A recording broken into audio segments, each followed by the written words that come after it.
In the exact same way as how I was looking to restore and clean the interior of my project vehicle, of course this time around the exact same vehicle in question, it's Mitsubishi based underneath in terms of the chassis and the drivetrain, so as the L200 is known for, they do get a lot of surface rust, and if left, some pretty serious rust over time. As I said, as with the leather treatment, I decided to just skip the queue, if you will, and look for what the absolute best product on the market was, and go straight for that. So this time around, when it comes to undercare, well, there are a lot of just quick spray on, forget what's under there kind of approaches that a lot of people do. I'm sure you can think of some companies that fit that bill or are at the very least often used to take that approach. I didn't really want to do that. I don't want to seal in the flavour, if you will, of existing rust. I want to deal with the rust and have a more preventative approach for the future. So that is exactly where I went, and I ended up reading an article from Haggerty where they literally compared a bunch of not just rust prevention but rust converters. It deals with any kind of maybe light or just surface rust that you've already got, which was perfect for my car. And the MOT said the exact same thing, some light rust, nothing structural, which is perfect. It's the right time to deal with it, and incidentally this is kind of a sponsored and not sponsored video because the car itself is sponsored by Jenolite, but they haven't paid me. So I specifically said to them, as with the leather repair company in that video, don't pay me because then I can honestly say what I think of the product, but if you want to let me sample the product, if I like it and if I'm happy with what it can do, then I will happily put your brand on the car. So it's sponsored in that kind of way, more like a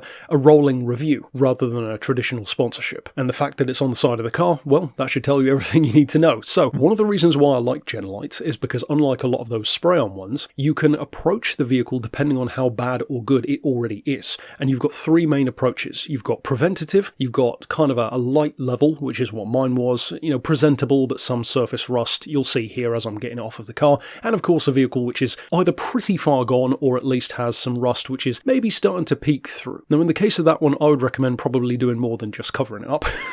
It goes without saying, but if you're right on the cusp of that kind of territory and you really want to totally get rid of every last trace of rust and kind of start with that proverbial blank slate, they actually have a product for that as well. I decided to not use that extreme level, which is their very thick liquid, which takes it right down to the bare metal. It completely removes everything, all the rust, all the paint, and gives you that perfect blank canvas. That is great if your car is maybe a classic, for example, and you've got decades upon decades of stuff to tackle. Mine, of course, was not that bad. So mine instead went to use the rust converter, which is a spray-on approach, kind of WD-40 spray rather than a paint spray, so it's a lot more direct in its spray rather than a broad paint area, and that one turns the rust itself into a kind of deep brown primer layer, so it protects it from having any more rust, deals with the existing rust, especially if it's just surface stuff like mine was, and then gives you that, as I said, primer to then go over with paint as well if you need to or want to. They do sell that as well. I didn't get any paint from them, and I decided to just go with, you know, one of the generic Hammerite or, you know, whatever Rust-Oleum you want to choose to go for, and of course there are tons of different companies who do rust paint. If you want to keep it in-house with Jenolite, of course you can go for that as well. They've got a wide variety of colours and primers, etc.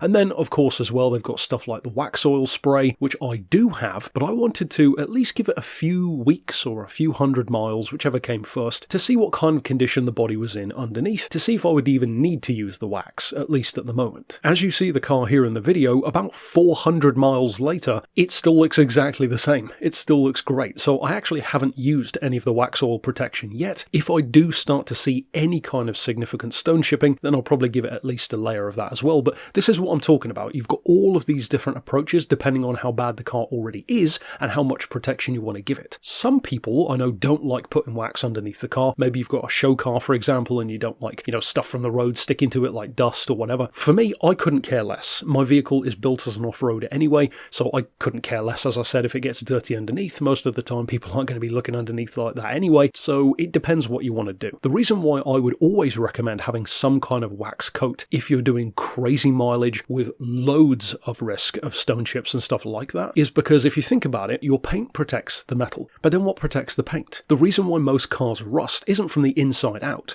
it's because the paint is compromised, and then wherever it's compromised, the metal can rust. So if you protect the metal with the paint, and then protect the paint with the wax oil, or even grease or anything like that, then anything which would damage the paint is going to instead just stick to the grease, bounce off, whatever the case may be, and that can always be wiped off and resprayed much more easily than dealing with a new coat of paint, or of course dealing with more rust. So like I said, it all depends on how in-depth you want to go. And as it goes without saying at this point, I definitely recommend it. I've got it on the side of the car for a reason. I plan to use their product product again when I ever need to again, wax oil, whatever the case may be, and I would certainly recommend it to other people more so than pretty much any of the other brands, to be honest, which I've seen and heard. And you don't have to just take my word for it. For two reasons. One, as I said, I wasn't paid to say it, and two, because it's not just me saying it. It is big brands, well-established ones like Hagerty, who did their own tests. In fact, they sprayed a bunch of different pieces of just bare steel, left them out, and sprayed them with salt water. And even under those really harsh conditions, Jenolite won. It was by far the winner, with, I believe, the only 10 out of 10 score of the whole bunch. So that's it for my thoughts on Jenolite underbody protection, repair, whatever you want to call it. There's a wide variety of things you can do, which again leans into the point that I was making. They're not just the best because each of their products is good, but because they've got so many. You can deal with a bad car, a good car, or just a vehicle that has no current issues that you want to protect for the future. So I would recommend checking them out. Of course, if you are restoring a vehicle, I would also strongly recommend checking out the other video which I did about the leather restoration, because as you can kind of tell, I don't take sponsorships from companies. I actively seek out companies that I want to work with because I've seen how good their work is. And I only recommend products that I actually use myself. So if you see it on the channel, it's because I've got it on my car. So as with the leather repair company, likewise with Jenolite, and probably some more in future. And I'll see you next time with more. But for now, thanks for watching.